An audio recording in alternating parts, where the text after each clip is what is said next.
बताऊं तो composition of function ये है कि एक फंक्शन में दूसरे फंक्शन को पुट कर देना। यानी कि पहले हमारी डोमेन जो है कोई वैल्यू होती थी जो कि नंबर की फॉर्म में थी, लेकिन इस वक्त कंपोजिशन ऑफ फंक्शन में जो हम डोमेन पुट करेंगे वो क्या होगी, वो एक फंक्शन की फॉर्म में होगी। यानी कि एक फंक्शन में दूसरे फंक्शन को पुट कर देना, तो ये क्या कहलाता है, कंपोजिशन ऑफ फंक्शन कहलाता है। तो यहाँ पर मैंने इसको डायग्राम की हेल्प से जो है आपको समझाना चाह रहा हूँ। इस वक्त हमारे पास जो है एक फंक्शन है f, जो कि फंक्शन है from set x to set y। इससे आप लिख भी सकते हैं कि आपके पास एक फंक्शन है f जिसकी डोमेन सेट x है और कोड में सेट y है, यानी कि from set x to set y है, ये आपके पास फंक्शन है। अब सेट x के एलिमेंट्स हैं x1 x2 सो इस तरीके से आपके पास पड़े हुए हैं। x1 पर जब फंक्शन अप्लाई होता है तो आपका आंसर आता है f ऑफ x1।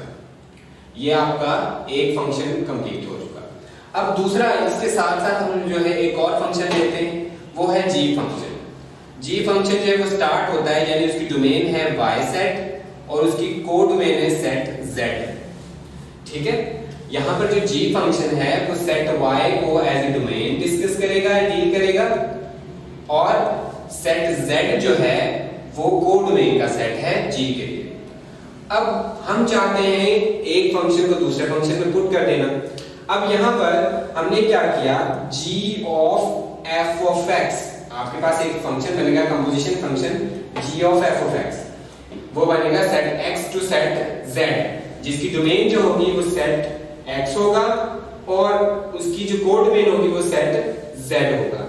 यानी g ऑफ f क्या है, यानी इसको आप इस तरीके से भी लिख सकते हो, g of f of x is equal to g में आपने क्या करना है, g फंक्शन में फंक्शन f को पुट कर देना है और उसके बाद जो आंसर आएगा वो चेक करना है। देखें g फंक्शन तो आपका ये रहा, अब इसमें आपने क्या पुट करना है, फंक्शन f पुट करना है। तो g ऑफ f इसे कहते हैं, ये कंपोजिशन हो गया।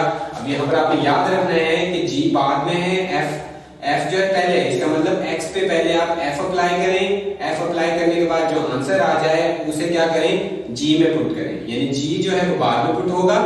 ठीक है, g बाद में अप्लाई होगा और f जो है वो पहले अप्लाई होगा। अब यहाँ पर ये आपने याद रखना है कि g ऑफ f की जो डोमेन है वो सेट x है, वो सेट x से लेकर सेट z तक एक फंक्शन है। इसी तरीके से इसको अब हम मजीद अच्छे तरीके से समझने की कोशिश करते हैं। अब इसको हम एक पर्टिकुलर एग्जांपल से समझने की कोशिश करते हैं। देखिए बच्चों, आप कंपोजिशन फंक्शन को बिल्कुल ऐसे ट्रीट करें कि आपका जो टास्क है, आप जाना चाहते हैं कराची से इस्लामाबाद। कराची से इस्लामाबाद जाना जो है वो आपका टास्क है, लेकिन आपको क्या करना पड़ता है, आपको बीच में एक स्टॉप लेना पड़ता है, कराची से लाहौर, फिर लाहौर से आप कहाँ जाते हैं, इस्लामाबाद जाते हैं। तो अब आपका जो टास्क था वो तो था मेन कराची से इस्लामाबाद जाना, तो इसका मतलब मेन आपका फंक्शन क्या है, कराची टू इस्लामाबाद। लाहौर जो है वो आपको स्टॉप करना पड़ा, वो किसी भी मकसद के लिए हो सकता है।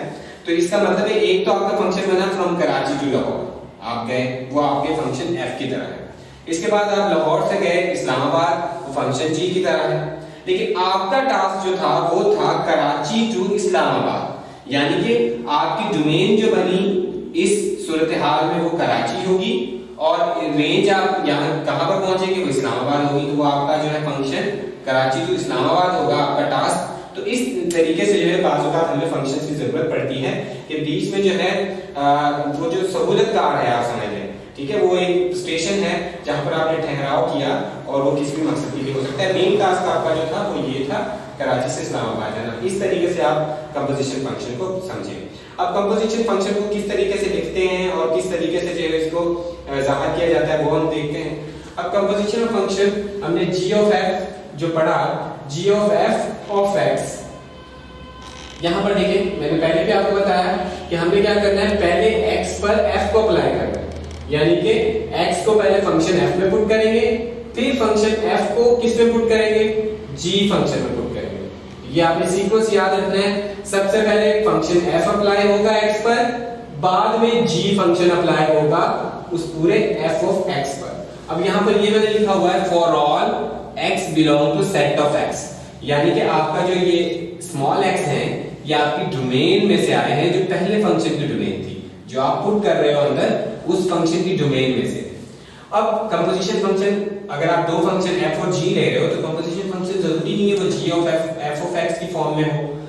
अब आपका कंपोजिशन फंक्शन इस फॉर्म में भी हो सकता है f ऑफ x, यानी कि फंक्शन f में आप f फंक्शन ही पुट करते हैं, यानी कि फंक्शन f है उसमें ही आपने क्या करना है, x की जगह पर क्या पुट कर देना है, फंक्शन f को पुट कर देना। अभी हम इसकी एग्जांपल भी डिस्कस करेंगे। इसके बाद दूसरा केस है f of g of x, यानी फंक्शन f में आप g फंक्शन पुट कर दें। इस तरह g ऑफ x, यानी g ही फंक्शन में आप g पुट कर दें। इस तरह g of f of x, ये हमने डिस्कस कर लिया है कि g फंक्शन में आपने क्या करना है, फंक्शन f को पुट कर दें। अब यहां पर इसकी एग्जांपल ले लेते हैं हम। लेट सपोज आपके पास एक फंक्शन है f of x is equal to x square. इसी तरह आपके पास एक और फंक्शन है g, हम ले लेते हैं g of x is equal to 2x। ये हमारे पास दो फंक्शन है। आपको कहा जाता है आपने कंपोजिशन निकालना है, composition function g of f of x, ये आपका टास्क है फाइंड करना। अब g of f of x कैसे निकालेंगे, g of f of x जो है वो इक्वल होता है g of f of x, यानी कि मैं यहाँ ब्रैकेट शो कर रहा हूँ, ये कंपोजिशन की अलामत है, कंपोजिशन का सिंबल है जिसे हम सर्कल की तरह शो करते हैं, ये g of f of x, यानी g फंक्शन में आपने फंक्शन f पुट करना है। अब यहाँ गौर कीजिए g जो है वैसे ही रहेगा। अब फंक्शन f को उठाइए, इस ब्रैकेट में पुट करें, फंक्शन f क्या है आपके पास, x स्क्वायर।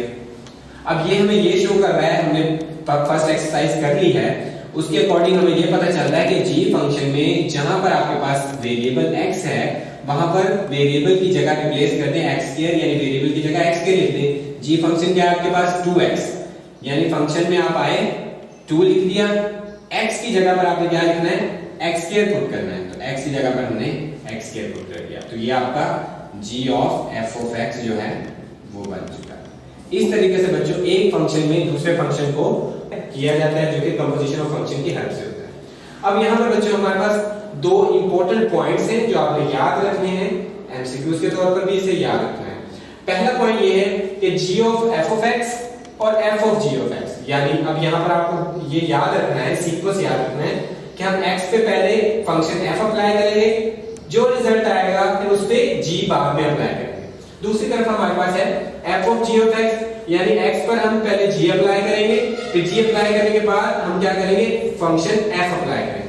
अब यहाँ पर पॉइंट ये है कि हमारा इन दोनों फंक्शंस के कंपोजिशन फंक्शंस का जो आंसर है इन जनरल जो है वो इक्वल नहीं होता। जनरली इन दोनों का आंसर जो है वो इक्वल नहीं होता, ये भी आपने याद रखना है, यानी ठीक है ऑर्डर बदलने से जो है इनका आंसर सेम नहीं होता।